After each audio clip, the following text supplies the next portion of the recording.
Home loan delinquencies to increase. Let's have a look. Hello everyone, Florian.heise here and welcome to another episode of HeiseSays. Grab your stein of coffee.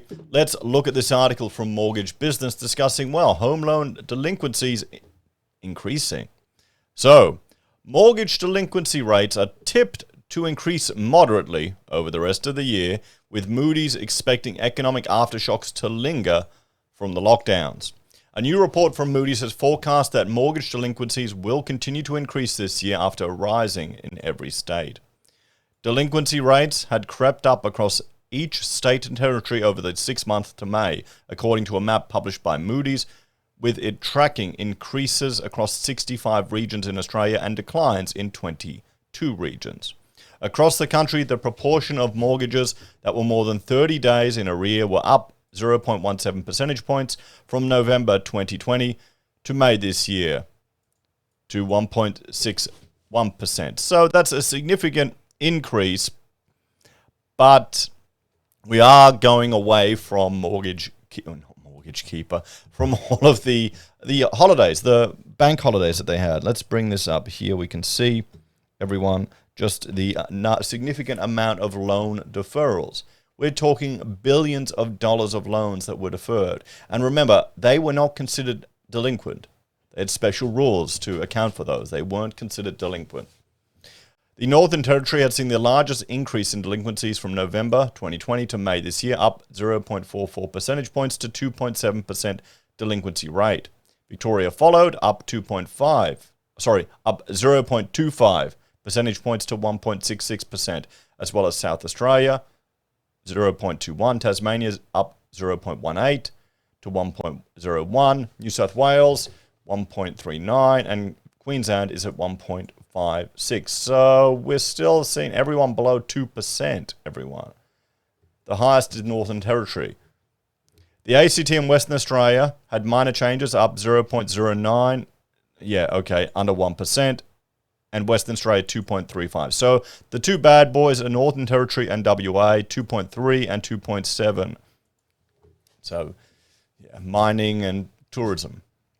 However, each state had declined year on year, with Western Australia the largest fall at 0.98%. Analysts also expect the climbing trend to continue in the months following eased restrictions across New South Wales, the ACT and Victoria. Economic conditions will improve as restrictions ease. Nevertheless, the adverse economic effects of this year's outbreak will cause a moderate increase in mortgage delinquencies over coming months, the report said. Mortgage delinquency rates will only increase moderately over the rest of the year because low mortgage interest rates, the strong housing market, and various government and lending relief measures will support borrowers. Moody's noted Victoria's economy had contracted by 0.8% in the first half of the year, reflecting the effects of the state's COVID lockdowns prior to this year's Delta outbreaks. All other states had grown, with Northern Territory leading the pace, up 6.2%.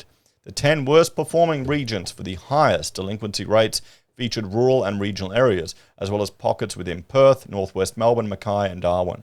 West Australian Outback ranked top with its rate of 3.14%, although it was down 1.38% year on year, so it's doing better. Queensland Outback had the same rate, which had grown 0.68 percentage points.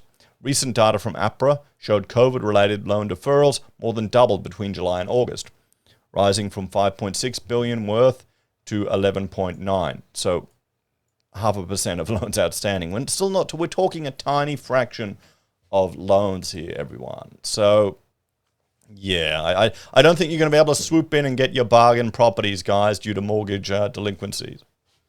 Deferrals have been the highest in New South Wales at 1.4% of outstanding loans. Meanwhile, data from the ABA in August showed almost 24,000 customers accessed hardship support from banks during the month following July 8.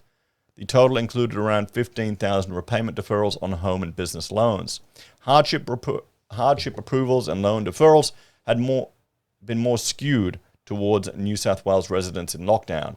However, S&P reported in September that delinquency rates were better than expected, given the pandemic, and that refinancing had become a common way for borrowers to self-manage their way out of arrears, everyone.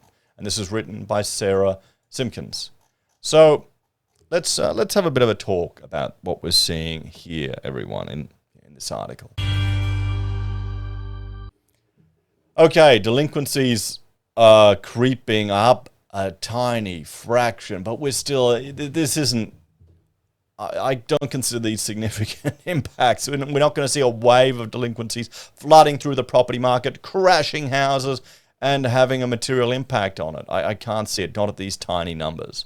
And people are refinancing, people are taking steps. Remember, there's significant liquidity buffers people have.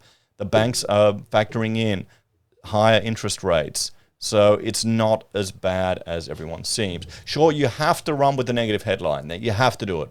That's just how media works. It's just how news works. It's just how our psychology works. We're prepped to watch out for the negative, watch out for the bad, and just to play it safe. Let me know your thoughts and opinions on this one. Are you worried, guys? Thanks for watching. Like, share, and subscribe to the channel. If you're a fan and enjoy the content that I'm creating here, there are a few ways you can help us out. You can join us on YouTube or Patreon. You can sign up for our referral links at Amazon, eBay, Independent Reserve, or AussieBroadband. You can buy our merch from HeiseSays, use Gold Pass from the Perth Mint, or support us via PayPal. Take care, everyone. Have a great day, and I'll see you next time. Bye for now.